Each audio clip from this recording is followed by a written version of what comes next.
welcome Coralie Hurley from Western Australia.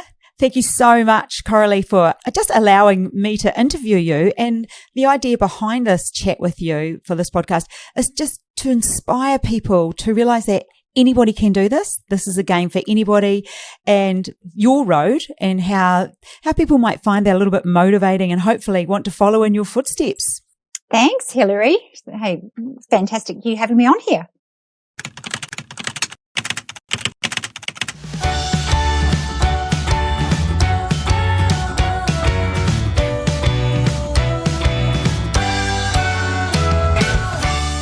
Well, let's start with a little bit around how you and I met. You can start and I'll fill in the blanks. We've known each other for a while, so you go first. Well, I was heading to one of Bob's courses. I turned up and you were this glamorous woman there that I think it was really early too. And so I met you letting people into the seminar. And then you went, oh, I'm Bob's partner. This is a little bit later. So I just thought you were just some gorgeous woman. I went, oh, he's got someone that's flamboyant and she's warming and, oh, cool. Yeah. And then I realized, I went, okay, lucky man. That's how we met. Okay, for those of you, some people might see this interview, so you might be watching this or listening to it on Spotify, or you might be listening on Apple, but it's also on YouTube. So if you want to see how gorgeous Coralie is, here she is giving me all the kudos, blonde bombshell. Anyway, so we met, and after the workshop, so it was a 3-day workshop, and during that time I did present and I told a story, but then Coralie got sort of sidetracked. And you know when somebody's looking across the room to you like, come help me. I really noticed that. So I went and rescued her, and we ended up having a chat about potentially doing some coaching. So we organised for me to go around there a week later. Well, that was the end of that. There was no coaching. The wine bottle came out and we became friends from then on. That's right. And to make sure the wine bottle wasn't there, we went, right, let's put our sneakers on and let's go for a 10K walk. Oh, and boy, have you and I, we've done some walking together, tons and tons. So anyway, Coralie, tell us about your property journey and what you do in property and how it's given you the lifestyle that you currently live, which is pretty all over the place, jet setting still, even in June 2021. Yeah, well, COVID's put a bit of a dampener on that one, hasn't it? So, but no, my journey was interesting. I think I always had a passion for property, but I didn't know it. So no family members had said to me, Coralie, we can see that you're making properties look beautiful. You're interested in furniture. So I didn't really even know the interior design road as something, as a path. Oh, I have to interrupt there. Your interior design skills are amazing. Oh, I just feel so embarrassed if you ever came to where I live now, I'd be like, oh no, Coralie's coming. I'd have to get somebody around. You are so talented when it comes to design. Okay, I'm coming over then. Yeah, so pretty much that's what happened. I was doing that. So what happened is the opportunity to buy the first caravan and move. So long story, but years ago I did get married and I moved to the middle of nowhere on a mine site. And so I swapped a car for a caravan. Well, this caravan was an ugly little thing. And so that was it. That was my first interior design, my home, my nest, which then led on and then virtually sold that one for another caravan and upgraded to a bigger bubble where, need to sort of fit the kids in. And then sold that one, and that led to the first block of land, and then it led to the first house being built.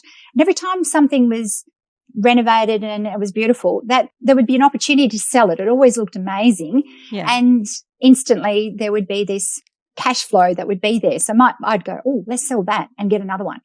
And if we sell that, we can put that money into something else. So that just kept happening. And but it still wasn't, I didn't see it as property investing until I read Rich Dad, Poor Dad. Right. And then I read that and went, oh, people do this for a living, because I didn't know anyone around me that actually was just a property investor. I saw people as builders, and there was tradies, and, it was just someone might buy a house and then the men in black were the ones buying the commercial property. So that wasn't even something that I saw. And then that led me to reading the book. And I had one friend that her husband and her were trying to get into some properties. long story, but I had a weekend in Perth. So I was still living in the country, went to Perth and just watched this seminar. It was just a 2-hour seminar, and this friend's husband got up there on stage and he spoke. And I didn't really know much about what he was speaking about. And then that was it. It was about property. And then all these other people getting up, and they were property investors. They were calling themselves property investors. This is how long ago this is back in 2002. And I was just sitting there with my mouth open going, oh my God, these are my people. Where have they been all my life? And I was like, oh my God, people do this for a living. This is what they could do. And I had my own business in partnership and flat out trying to juggle kids. And my hobby on the side that I didn't even know was, kids, tidy your room, back, next house. So I was moving the home. The home was the asset that I was moving from and buying the next one and the next one. And I was doing that constantly.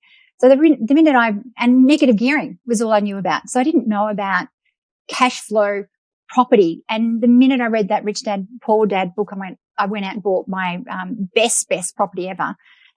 Straight off the cuff of that one. It was a $70,000 house at the time, and I got it for half price. Well, I was hooked. And I, straight away went into renovating that one. It was 2 little houses together. It's on a commercially zoned block of land. It was like tick, tick, tick. Robert Kiyosaki, watch this. Yeah, so that's how it started. And then that led me to more and more and more courses and seminars. I couldn't get enough of all the books. That's why, I came across Bob in there too, because at this point now I was doing the Rich Dad, Poor Dad's strategy, which was buy and hold.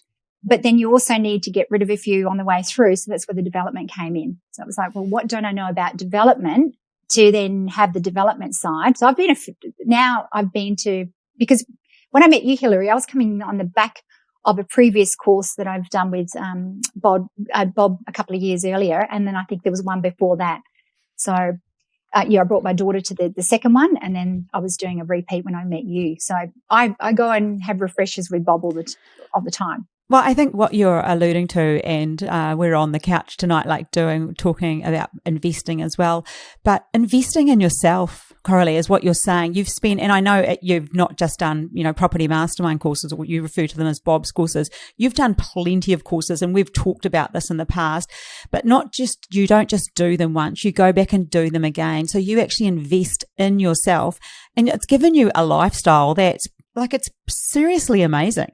Oh, and what's really tricky too is I already had a career and I was in the mining industry. So all of a sudden to say, all right, I'm resigning from the mining industry and I want to focus on property full time. There was this directorship level and everything that I had out there, and all of a sudden I'm going, hey, I'm a property investor. I don't want to do this anymore. I'm over the whole mining thing, trading time for money. Yeah, it just felt really weird to be doing that, to all of a sudden turn around to people and go, look, I've got a career direction. This has been my passion. I've realized it. I've had a lightning bolt experience at this seminar that I went to.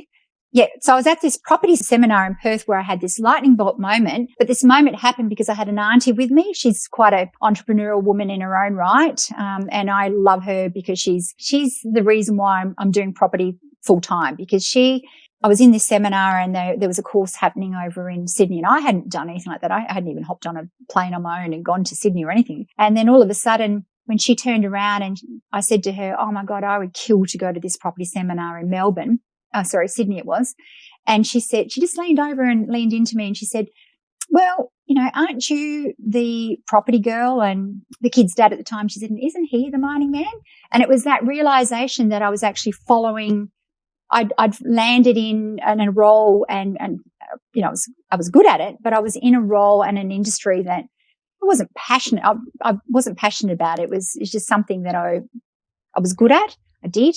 But when I thought about property, my heart was going, oh my God, I could wake up every day. I could do it. This would be easy. And that's what sort of happens. You find yourself working 7 days a week, but you're going, but I'm not actually working. I feel really guilty because I'm actually having fun.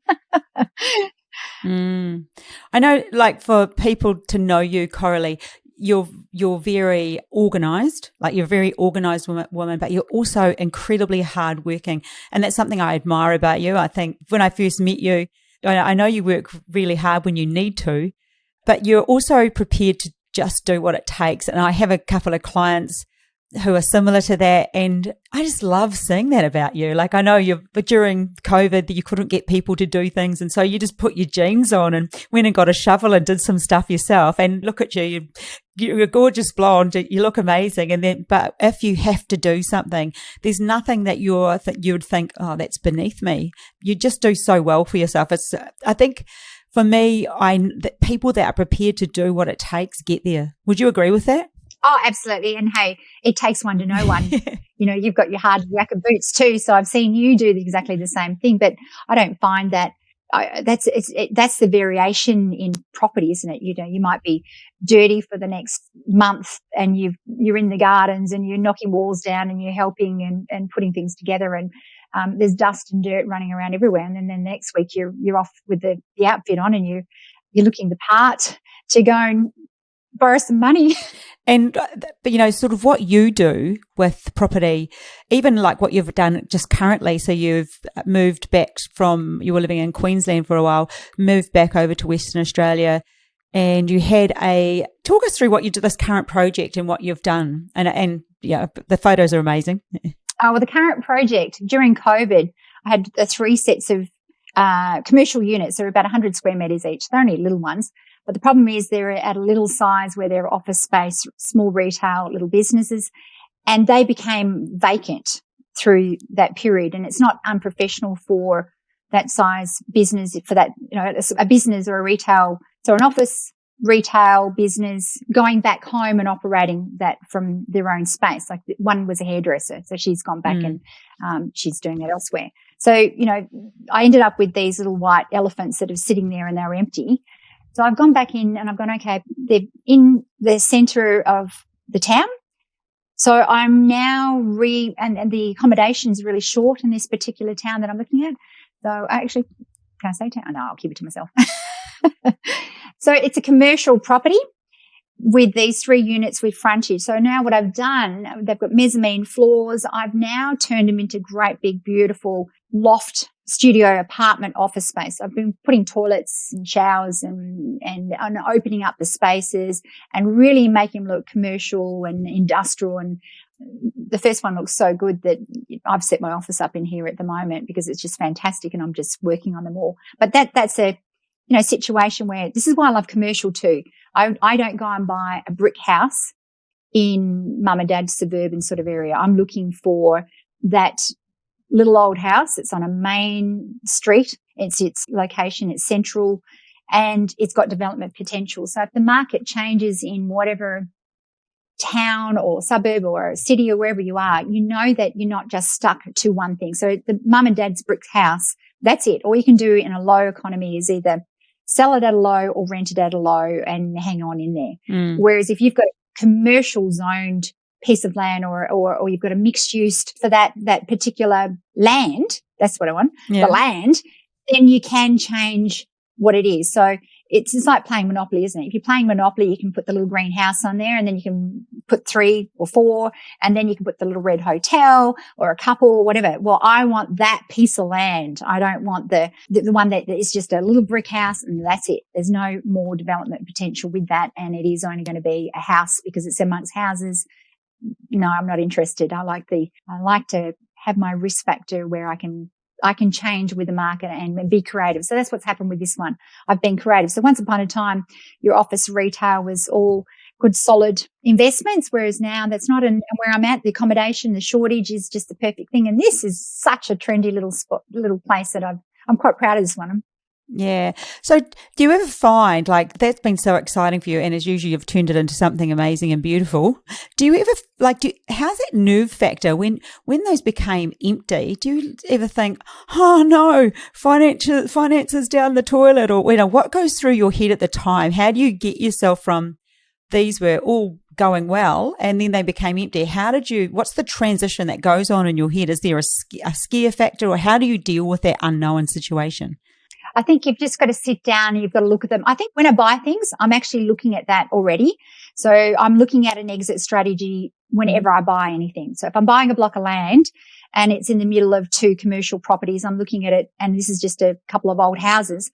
I'm looking at that going, okay, if something happened, what can I do? Well, maybe the commercial property owner next door, or if they're renting it, they'll know someone, maybe they want to buy mine as a piece of land. So I've now got 2 buyers each side of that. If worst come to worst, that they may want to buy that, or I know that I can turn it into that commercial property, or I can rent it out. So I've always, when I bought these a long time ago, I've also got a big development for this. So I can take it up a few more levels.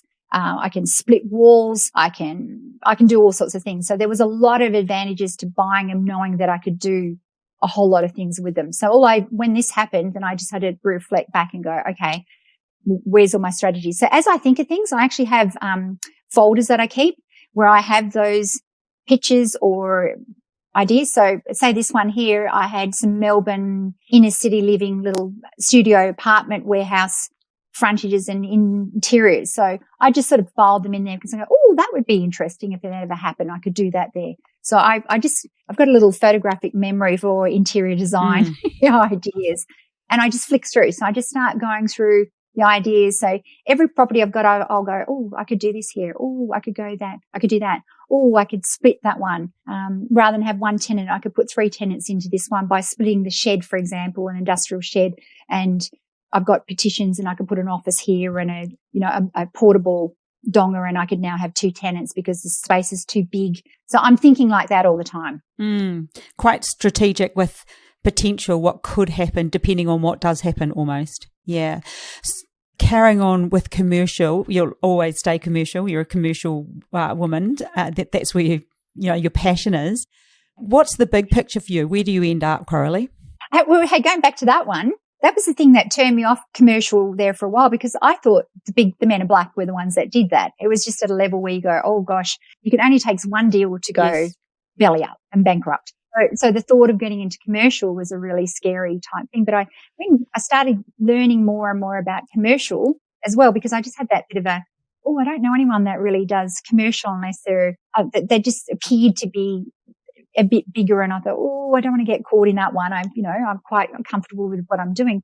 And once I got to know more and more about the commercial aspect, I did a course with Dolph DeRuse. Well, Dolph DeRuse was actually a mentor for Robert Kiyosaki. Wow. So that's how I got onto him. And he virtually talked more about commercial property being his passion. He said, but you don't really teach commercial because the masses are more residential orientated. So he was of the opinion of the masses don't go that way. So when he came to Australia in 2005, I was on that plane and I was in Melbourne and I was front row seats and absolutely soaking everything in. And then it was what I learned from that. And then from that and being, once again, it's that education side. Once I was in that side of things, I'm networking with people that were in that commercial world as well, or thinking that way. So then the connections, and then, there was other webinars and a couple other little courses I went to where you'd have a commercial property guru.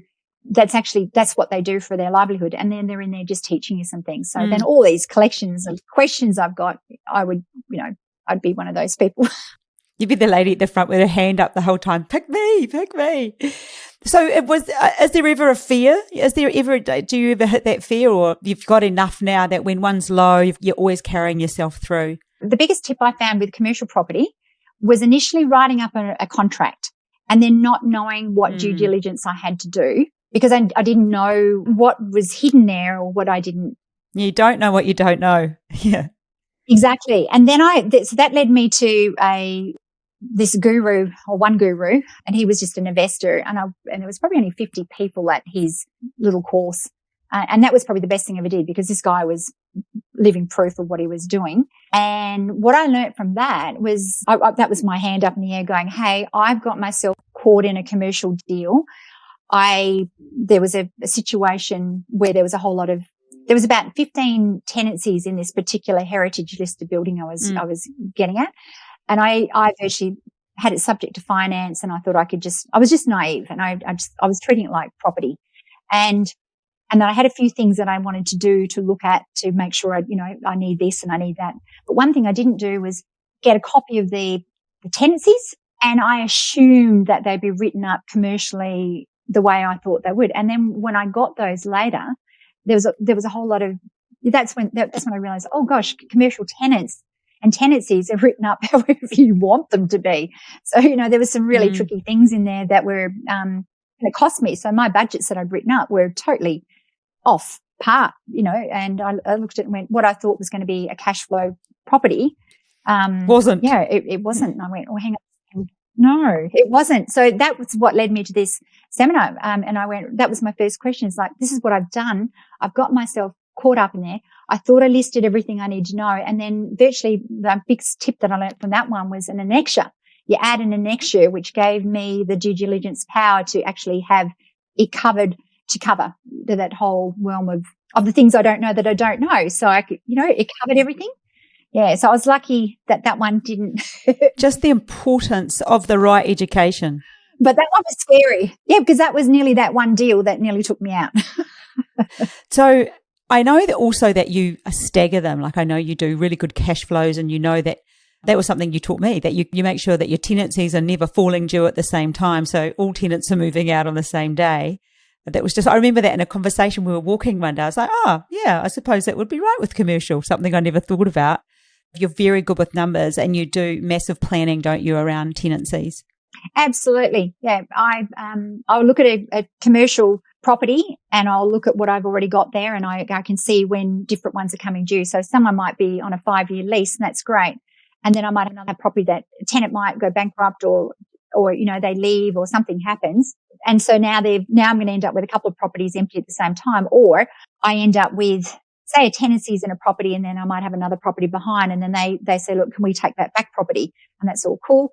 And so this is an example one, but and then there's a third property at the back, and then they go, oh, can I have that on that? So now I've got a bigger piece. And now my risk management before was 3 tenancies, 3 different people, all different leases. Now I've got 1 tenant, 3 leases. So when that tenant goes, I've now got a massive problem. So I've now got to look at all my other properties that I've got in there. So it moves all the time depending on who's doing what. So if the property I end up with 1 tenancy there, I've now got to look at my next renewals of leases on anything else that comes up. So I might encourage someone, they might have a 3-year option on something or a 5-year option. But if that falls now at the same time that these other 3 properties fall due, that's a massive risk to me. So I'll turn around and go, okay, I might encourage them to do, say if they wanted to take a 5-year option, which is great, I might encourage them to take a 3-year and say, look, I'll give you a discount if you want to take the 3, and how about we give you another option for something else? So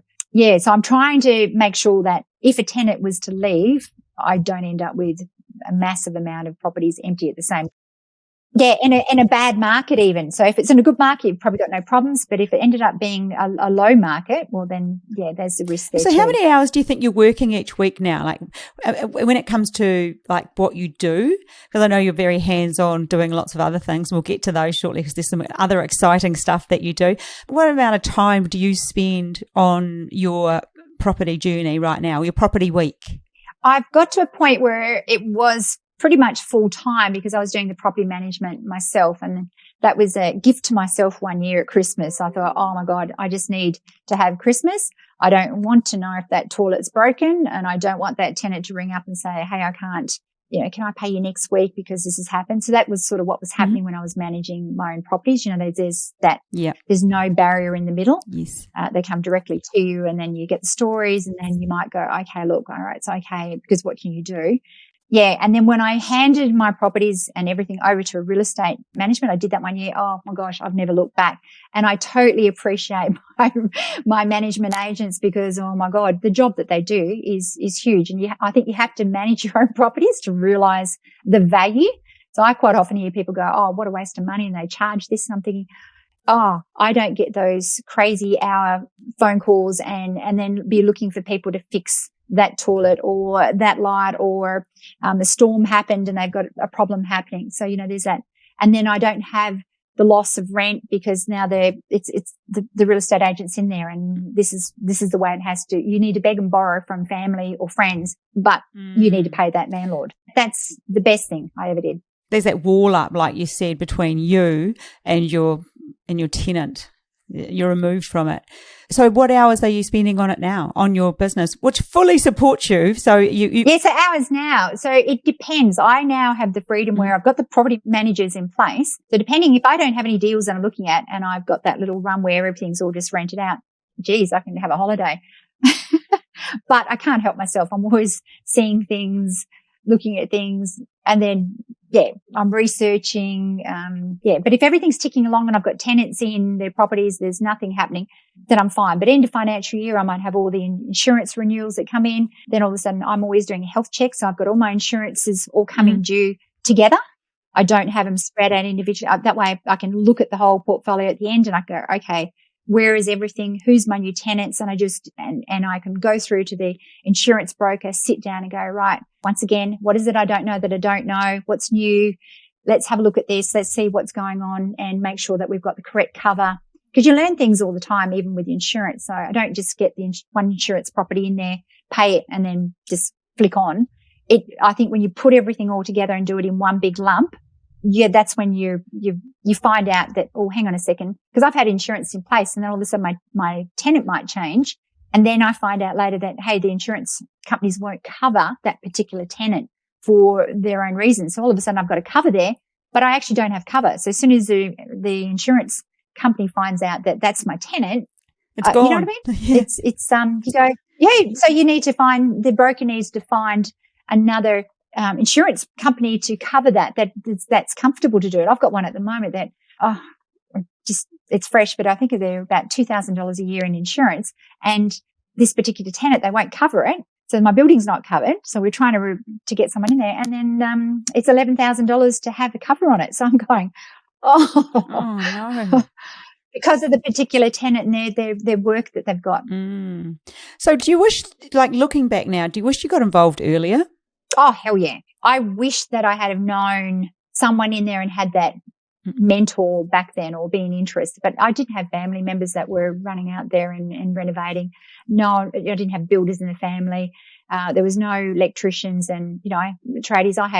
My family members still had, homes. They didn't use property as a business like you do, as a lifestyle. Property is your, No, I knew I knew nobody that did that as a business. I didn't know that interior designers was an actual occupation. I thought that was just something, a little course you do online and who takes that seriously. I didn't do art at school or any of that fun stuff because I thought that would be cheating and lazy. And now I look back and go, gosh, I wish I knew how to draw properly. And I would have loved it. Well, ironically, your kids, you've got 4, grown-up children now, well, becoming more and more grown up, but all off your hands. And you've got one pretty seriously into property. He's renovating and splitting. Another one, you've got a couple dabbling. And one of your youngest one works for you full time, or, she works for you. Do you see any of them moving into the commercial space? Is there an interest? Oh, they've got no hope. They've got me as a mum. And they're just getting in. I mean, they're all into property. Don't get me wrong. So I think monkey do what monkey see, doesn't it? So my kids have all got their hard yakka boots as well. And, half the renovations were my kids, they could be sitting down and move into a new house. And all of a sudden I'm looking at a wall and going, there's nothing structural there. Geez, this room would look amazing if that was open. And I'd just say, kids, hey, should we go and go out there and let's get the big hammers and the wheelbarrow and let's go ballistic. And the next minute a wall will be out. So, or a back fence need to go, or, come on, kids. They loved it. So the kids were my little slaves. Should have had more. But they're all into it. And to be fair, you've done your fair share with them. Like, you're constantly renovating or helping, lugging, moving, shifting. I don't think I've met a woman who's done as much lifting and moving furniture as you. I think I'm second to you. I used to be a lot. Then I met you. I'm second. Yeah, I'm covered in bruises all the time. But so my kids are all into property and because they can see it. I'll say to them, if you've got one property and it makes you $10,000 cash flow, like they're not into negative gearing. So I'm saying you've got to buy it right. You've got to improve it, create the equity, the rent's up here, and they're working out those sums before they even start. And then literally it's like, if you've got a property and you're making $10,000, well, you only need 10 of those. And if you're doing it right, you're creating equity in there. 10 properties is $100,000. So, hey, wifey doesn't have to, well, that won't, wife doesn't have to work because now there's that cash flow coming from that side and they keep doing what they're doing. But my kids are all business orientated and they're little daredevils. They're all, pretty proud of them all. Yeah. And you should be. I've met them and they are that way, definitely inclined. Lovely, lovely bunch of people. They are definitely doers. So let's wind this up, Coralie, I'm going to ask the question that people often ask, but what would you tell your 18-year-old self? 18-year-old, I would now go back and go, put the paper out. And I would have said, what do you like doing? What's the things that you like doing for fun? And if I had have done that, I would have seen that there would have been, I would have seen it was property. I used to babysit kids, but I'd go to these people's homes that were beautiful and I'd like be in awe of how gorgeous their houses were. And so I had that passion for beautiful homes and beautiful spaces and interior. And I would have gone off and I would have done interior design and I would have done art at school and, the business side would have still been in there, but I was led to believe that the best jobs in town were, doing office work. And so I don't regret the business side, but I would have actually added a lot of that fun in there. Fun for someone else could be numbers and, whatever that fun is that you're into or interested in, science or whereas my fun was on that creative side of things and I didn't do a lot of it. So I didn't really enjoy that, that last bit of school. It was tick just the like, box, got it done. This is boring. So I would go back. I would go back now and I'd really look at things and I go, what is it that I really love doing? And then I would have found that it was property a lot earlier. I mean, it's amazing the lifestyle, as I've said, that you've created for yourself and how naturally talented you are at design, like your natural flair. It's amazing. I absolutely love it. I remember the first time I walked into your house, I was like, wow, this place is just amazing. Just the way you put it all together. I just have no hope at that sort of thing. I'm a bit more stand back practical. I don't know what it is. I don't have what you have. But yeah, that's really interesting to hear that you would say that to yourself, that you would go back and look at what you love to do and do that. Because, not a lot of people have the ability or have the balls, I don't know, to do what you've done, like to take property, commercial property on as a lifestyle. Let's talk about, just before we do wind up, what would you tell and I love helping women. I love women to know that anything is possible to them. You're a single woman, so you're out looking for commercial properties and a lovely man, single, while we're here. No, but what would you tell other women who are on their own that and maybe think about property or think about commercial property or just think, or even if they don't have to be on their own, but want to create a lifestyle for themselves? I would say you've got to learn. You've got to Google commercial property, find those books, look up Bob Anderson, for example, because there's always that development potential. I'm going to bob a little toot here, but Bob's awesome. And he's been part of my journey too. But I'd also look at those commercial people out there. So Dolph DeRose is another really cool one in there. And there's a lot and find those people, find out who's buying commercial property. You could be in a business, but there's an owner. Who's the owner? And I think that's what happened with me too. I had actually a really cool mentor. No, I'm forgetting about Ian. So I've got a friend called Ian Anderson, and he was a builder. And so I was always feeding off him and going, what about this and what about that? And he was the one that was heavily in commercial property, and he's a commercial property investor, builder. And so I think having that sort of person in my life as well made me sort of go, okay, what about this? What about that? And over the years, as I've started to learn things too, all of a sudden now, I can add to the conversations and share things that I've learned, or he'll ring in and say, hey, what was this? Or what was that? So we've got a beautiful connection still. And I've known him for probably 30 years now. And so there you go. So if you're interested in that, you've got to find those people to talk to learn, well, what is it that you don't know? Yeah, that's really interesting. Like you have somebody that you connect with. They started off as a mentor and now you're their equal. That's just naturally the kind of person you are. a woman on her own, powering in property. Love to hear it. I hope that other women are inspired by this and think, yes, I can do this too, because you are a bit of an inspiration. You're a blooming go-getter, and I love hearing your stories. Love to hear when you do some of the crazy things that you do, grab a shovel and go and dig out a drain, or, it's not a normal thing, but you're not above it. And sometimes it's just like that. So thank you so much for sharing your story with us. And again, I hope that a lot of people find inspiration from your story. So if you've enjoyed this, you can, of course, watch us on YouTube, if you're either on Apple or Spotify. Remember, if you leave a review, where I will be giving away a coaching call to one of the lucky people, you can just photograph the review that you've left and email it to me, hilary@propertymastermind.com.au. And also remember, if you're interested in anything that we have, propertymastermind.com.au, check us out. We'll catch you next time. See ya.